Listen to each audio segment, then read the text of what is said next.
9 guruh talabasi Abdulsavood Durdona bugun sizlarga ovoz apparati tuzilishining anatomik fiziologik xususiyatlari mavzusini tushuntirib beraman.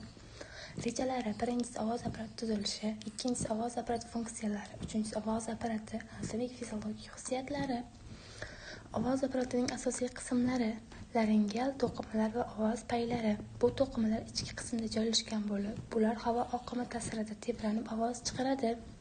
Hiqildoqning tog'aylari: tog'aylar guruhiga hiqildoqni qo'llab-quvvatlaydigan turli xil tog'aylar, masalan, qalqonsimon, hajamsimon, qalqonsimon tog'aylar kiradi. Laringeal mushaklari: bu mushaklar hiqildoqning shaklini va ovoz paylarining tortilishini o'zgartirib, ovoz balandligini va tovushni boshqaradi. Nervlar: bu nervlar miyadan mushaklarga signallarni uzatadi. Shunda mushaklar harakat qilib, ovoz paylarini sozlaydi. Ovoz shakllanish jarayoni: ovoz shakllanishi nafas olish bilan boshlanadi. Shunda havo o'pkalardan chiqib, ovoz paylarida o'tadi. Havo oqimi ovoz paylarini tebratadi. Bu tebranish ovoz hosil qiladi.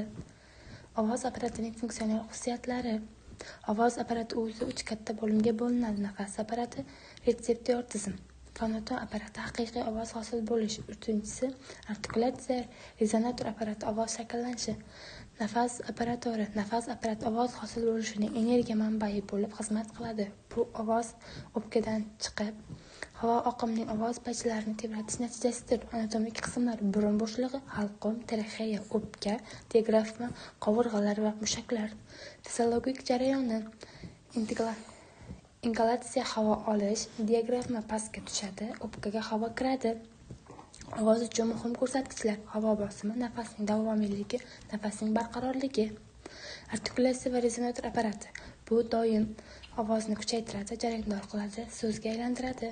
Asosiy rezonator bo'shliqlari: halqum bo'shlig'i, ovoz bo'shlig'i, burun bo'shlig'i.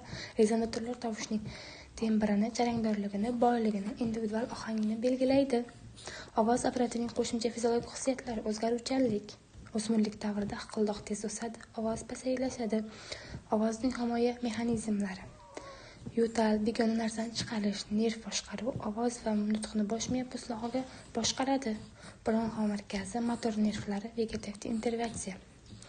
Ovoz buzilish fiziologik sabablar: ovoz paylarining yallig'lanishi, haddan tashqari zo'riqish, yaroqsiz nafas mexanizmi, stress va psixogen buzilishlar. Xulosa: ovoz apparati murakkab, o'zaro bog'langan 3 asosiy bo'limdan: nafas apparati, fonoton apparati va artikulatsiya